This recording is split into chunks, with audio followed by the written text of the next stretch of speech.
Olá, amigos do Notícias Agrícolas, conectados conosco nesse boletim. É um boletim especial porque essa semana comemoramos a Semana da Água. 22 de março é o Dia Mundial da Água e a gente aproveitou essa data para trazer mais informações para você que é produtor rural e para você que está envolvido com alguma atividade que precise, que dependa da água, para a gente entender a importância desse bem natural e como utilizar de forma adequada e eficiente a água na agricultura.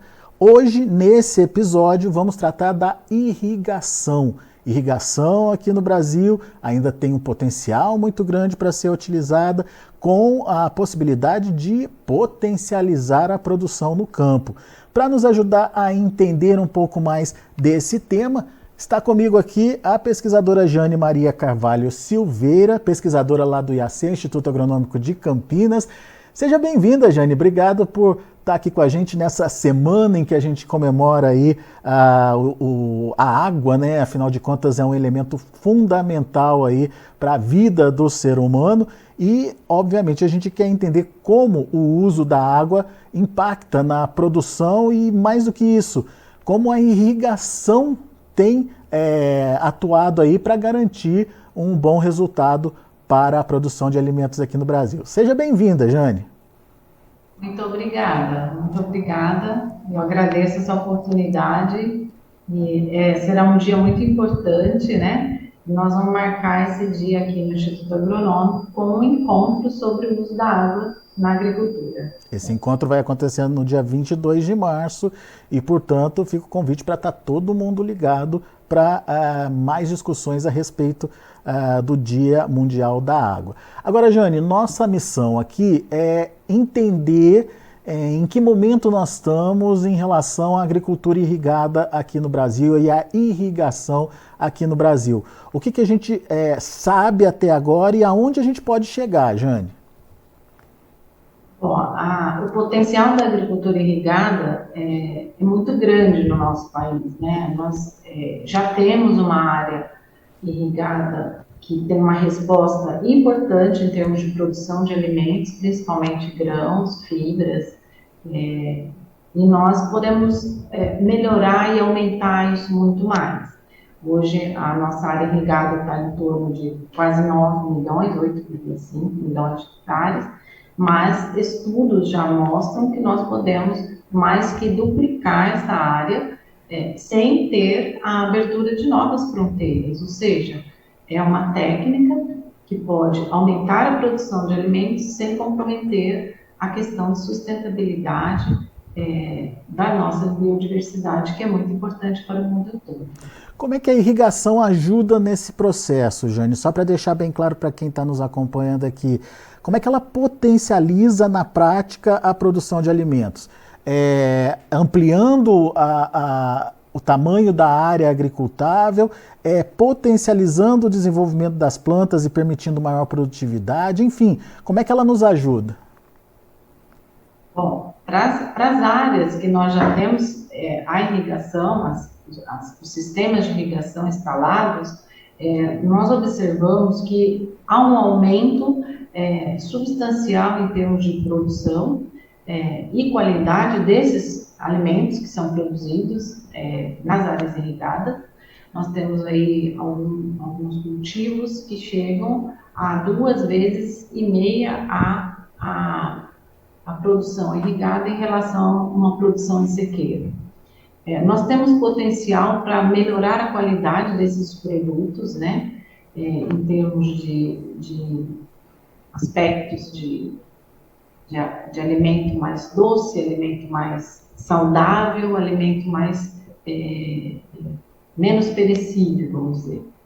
E temos também a questão de ter ampliar áreas para a gente ter maiores produções durante o ano. E ainda ter as janelas de produção, né? A irrigação possibilita, às vezes, 2 até 3 safras por ano numa mesma área. Isso potencializa muito a técnica para a produção de alimentos. Isso disponibiliza mais alimentos para a população em geral, de uma forma geral, mas também exige uma atenção especial do produtor ao se pensar em planejar e se montar aí uma área irrigada. O que ele precisa saber, Jane, na prática, quando ele toma a decisão de irrigar? Quem é o produtor que precisa de irrigação, na opinião de vocês, na opinião da pesquisa, obviamente? Eu digo que a irrigação vai, para buscar essa eficiência, né, na questão de uso da água na agricultura, a irrigação ela vai passar por dois pontos importantes. O primeiro seria a escolha desse sistema de irrigação. Quando um produtor decide que vai irrigar uma determinada área, ele decide por ele, mas ele precisa de alguns cuidados quando ele for escolher o sistema, porque nós precisamos trabalhar com sistemas eficientes em termos de uso de água, né? E aí nós precisamos ter esse planejamento junto com o técnico. Então, assim, a primeira decisão é dele, depois ele precisa saber qual sistema de irrigação eu uso. Eu vou comprar um pivô central? Não, aqui combina melhor uma irrigação localizada ou uma aspersão convencional. E isso é um momento importante para que ele consiga ter esse sonho realizado, né, de ter um sistema de irrigação instalado na sua propriedade. Esse é um dos aspectos. Você falou que são dois pilares. E aí, a partir do momento que ele tem esse sistema instalado na sua propriedade, o que a gente tem feito na pesquisa e orientado as áreas comerciais que a gente visita, os produtores que a gente trabalha em conjunto, é o seguinte: irrigar precisa de monitoramento, gestão da água e manejo dessa água. O que significa isso? Ele precisa conhecer quanto de água que aquela planta precisa naquela fase do ciclo, entendeu? Para isso, nós precisamos entender, além do comportamento dessa planta, como é que fica a disponibilidade hídrica no solo, como é que estão as condições climáticas, né? Porque o clima influencia bastante enquanto e quando a planta precisa mais ou menos de água. Então, assim, monitorar tanto as variáveis climáticas, a planta e, se possível, ter um sensor de solo. Hoje a gente tem usado muitos sensores de solo em áreas grandes para poder fazer monitoramento de umidade de solo, de potencial de água no solo e verificar se essa umidade disponível está adequada naquele momento, naquele estágio de desenvolvimento da planta. Então, por isso, é importante esse monitoramento também, para que ele também não perca ali uma parte do custo, né? Porque se ligar uma bomba do pivô, por exemplo, no momento em que não precisaria irrigar, ou porque vai chover, ou porque já temos água disponível no solo, é uma economia muito grande, em termos energéticos, principalmente. Jane, vamos entender o seguinte: eu sou produtor rural, eu tenho um perfil, digamos, de precipitação na minha fazenda, que até então é suficiente para cuidar das minhas lavouras, ou tem sido suficiente para cuidar das minhas lavouras. Tem uma regularidade das chuvas, digamos assim. No entanto, agora a gente está vivendo momentos de El Niño, Laninha, enfim, mudanças que acabam tirando, né, a previsibilidade desse histórico que a gente tinha. Todo produtor pode ter um sistema de irrigação, nesse sentido que a irrigação ajuda para atravessar momentos difíceis, mesmo sabendo que tradicionalmente eu tenho aí uma condição normal de precipitação, ou é preciso mais que isso, é preciso o produtor tá habilitado a usar essa irrigação em lugares que a gente sabe que teoricamente tem problema. Atualmente, se a gente for pensar, normalmente a agricultura irrigada cresce quando quem toma a decisão é o próprio produtor, tá? Então, assim, eu decidi que vou comprar um sistema, vou lá, faço um pedido de outorga, depois eu venho, compro o sistema e eu começo a instalação. Nós não temos uma restrição ainda para você adquirir um sistema de irrigação, tá? O que tem que ser passado é que vai precisar de algumas autorizações, vai precisar ter água disponível. Então, o primeiro estudo que ele vai fazer, eu tenho água na minha propriedade suficiente para esse sistema de irrigação? A primeira parte quando você vai fazer o planejamento de compra de um sistema. Né? Eu tenho água disponível? Sim, eu tenho. Bom, então agora eu vou decidir o sistema. Eu vou comprar um pivô. Você comprou o seu pivô e agora é a questão de instalar. Tenho energia, instalou o pivô, começar a monitorar para que essas áreas sejam altamente produtivas e compense, né, para você estar utilizando um sistema de irrigação. O que eu garanto é que em áreas irrigadas nós temos uma produtividade que ela se paga por natureza, qualquer sistema de irrigação.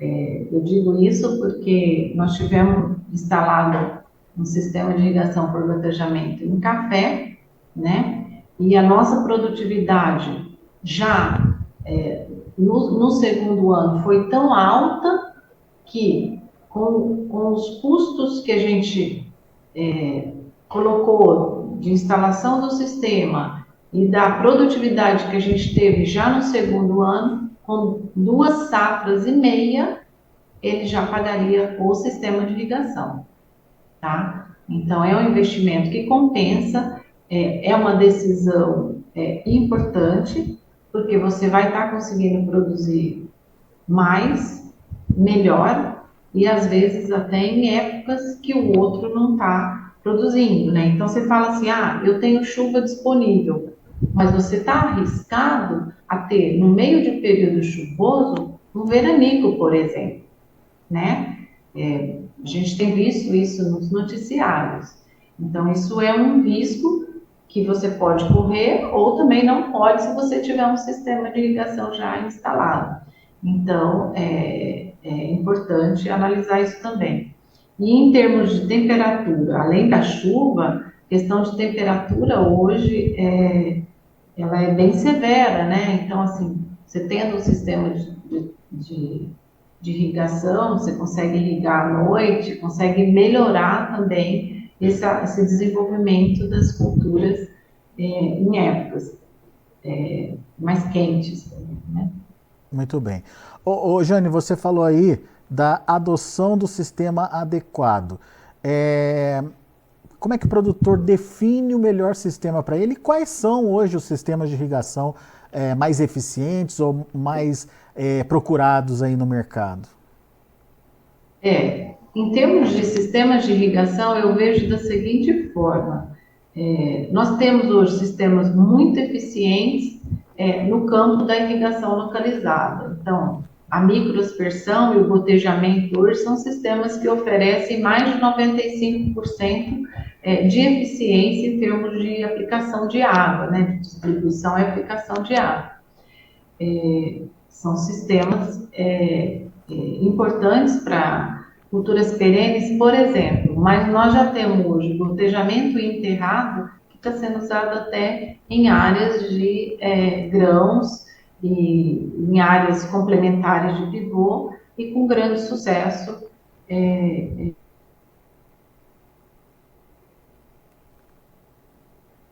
Oi, Jane. Aspersão convencional em malha e pivô central, que tem boas eficiências. Eu considero o pivô central mais eficiente do que uma aspersão convencional, E, além disso, o pivô tem uma vantagem grande de facilitar muito a questão de mão de obra, né? Hoje, você consegue fazer a programação das suas irrigações em pivô até mesmo à distância. Então, nós temos tecnologia muito avançada em sistemas de pivô central e com altas eficiências. Eu posso dizer que tem um pivô também com mais de 90% de eficiência de aplicação e distribuição de água.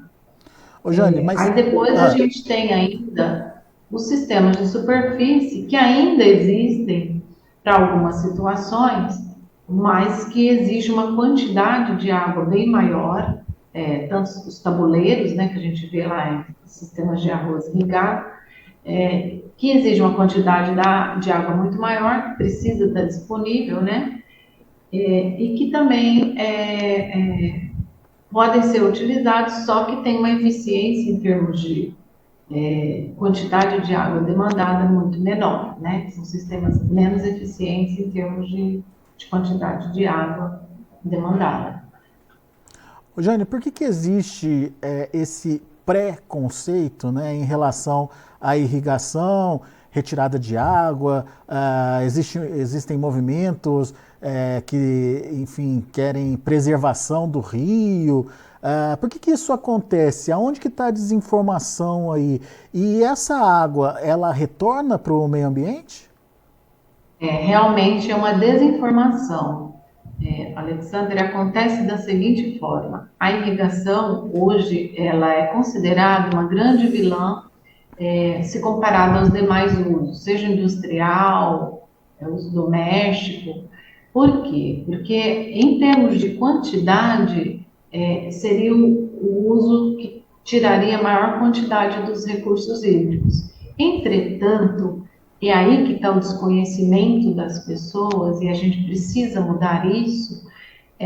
A irrigação, ela utiliza aquela quantidade de água, mas ela devolve 90% dessa mesma água na forma de transpiração, porque as plantas, ao absorver essa água, elas transpiram, e isso volta para o ciclo hidrológico de uma forma completamente limpa e contribuindo novamente com a reposição de água para os sistemas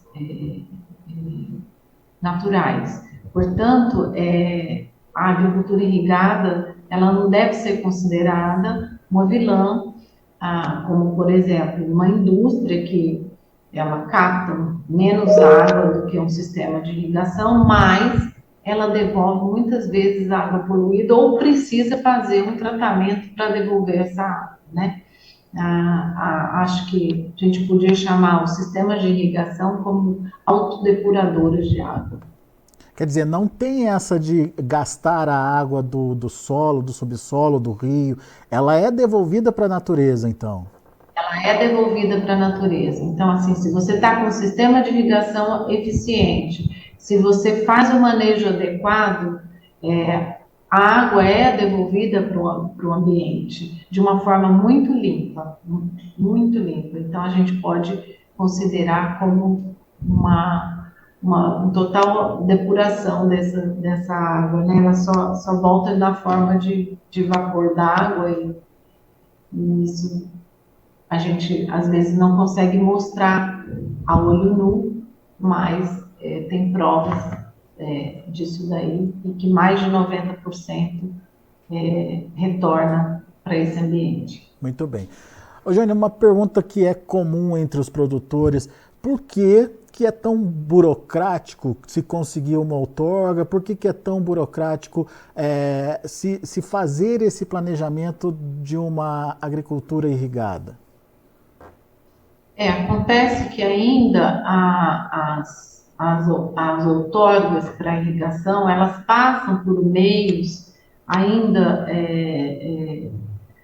muitas vezes até desatualizados e muito restritivos, vamos chamar assim, muito restritivos para liberação de água. Então, assim, existe um coeficiente que a gente chama de Q710, que ainda é usado e que é uma vazão mínima que pode ser liberada para irrigação. Lembrando que nós da irrigação trabalhamos em períodos sazonais, então assim, muitas vezes aquela vazão mínima que foi utilizada para o cálculo das outorgas, ela limita uma bacia hidrográfica para conceder novas outorgas, mas não porque naquela região não tem aí água disponível, porque ainda é um critério bastante restritivo para que se evite que haja vamos falar assim, uma retirada além do limite que esse rio ou essa bacia poderia conceder. Então, por isso que ainda é muito restritivo. Isso está passando por algumas mudanças, isso que eu ia perguntar. Porque nós já temos visto alguns estudos com outorgas sazonais, com outorgas múltiplas, né, para vários usuários ao mesmo tempo. Então, assim, algumas mudanças eu acho que devem vir em pouco tempo, que devem auxiliar ainda essa questão de facilitar a vida dos irrigantes, principalmente, que precisam dessa licença, né, para ficar legalmente utilizando essa água. Muito bem. Jane, a gente já está caminhando para o nosso encerramento. Eu queria deixar o microfone aberto para que você possa dar o seu recado mesmo nessa semana aí em que a gente comemora o Dia Mundial da Água, enfim, é uma semana importante e queria que você aproveitasse o espaço para contar um pouco mais do trabalho da pesquisa, enfim, do que você precisa falar aí para o produtor que está nos ouvindo. Em primeiro lugar, eu deixo aqui o convite, né, para esse encontro que nós vamos ter também aqui no dia 22 de março. Vamos discutir isso pessoalmente. Quem puder vir participar conosco será muito bem-vindo. Nossas pesquisas, elas têm nos levado a cada vez mais a decidir pela irrigação. A agricultura irrigada, ela está em crescimento, ela tende a crescer de uma forma mais rápida nos próximos anos, e nós estamos contribuindo para isso, trazendo monitoramento, formas de monitoramento para os cultivos, de uma forma bem sistemática, mais simples possível. Eu tenho pensado nisso na pesquisa, como que a gente pode colocar o irrigante para monitorar melhor a sua área irrigada, com sensores que sejam mais fáceis de monitorar, mais práticos também. Nós temos utilizado, assim, de uma forma bem sistemática também, os dados, né, de climatologia para facilitar também o que a gente pode recomendar para aquela determinada região ou cultivo, e isso tem feito com que os irrigantes tenham conseguido aumentar suas eficiências também, né? Então, portanto, a irrigação vai crescer, nós somos a favor desse crescimento e trabalhamos para que seja de uma forma sustentável, tanto para a questão ambiental, como também para o próprio irrigante, né, que ele tenha condições de fazer isso de uma forma muito eficiente, trabalhando com a quantidade exata de água que aquele cultivo precisa. Muito bem, estamos caminhando então para uma irrigação sustentável e eficiente e, obviamente, preservando enfim, mantendo aí o nosso bem maior, que é a água que é muito importante e transformadora na vida das pessoas. Jane, muito obrigado pela sua disponibilidade de estar aqui com a gente nessa semana muito importante e importante, imagino, também para o produtor rural que utiliza a água como ferramenta de trabalho e é um preservacionista por natureza, principalmente quando na propriedade dele tem essa água disponível e, portanto, fazer isso tudo que você falou, o monitoramento, a gestão, o manejo, é fundamental para que ele possa continuar mantendo e preservando aí essa condição da propriedade dele, né? Sim, nós estaremos sempre disponíveis, né? E é a agricultura irrigada que vai conseguir produzir alimentos saudáveis para toda essa população que a gente vê aí que precisa de comida, né? Jane Maria Carvalho Silveira, pesquisadora do Instituto Agronômico de Campinas, aqui comigo. Muito obrigado pela sua participação, viu, Jane? Volte sempre. Eu que agradeço. Muito Até a obrigada. próxima. Tá aí, Até a próxima. tá aí então informações da irrigação e o uso da água aqui no Brasil nessa semana importante em que se comemora o Dia Mundial da Água. 22 de março é o Dia Mundial da Água e a gente aproveita a semana para falar sobre esse elemento tão importante para a nossa vida, para a vida do ser humano e, por que não, para a agricultura, para o agronegócio brasileiro. Daqui a pouco a gente volta com outras informações e mais destaques, notícias agrícolas e informação agro-relevante e conectada.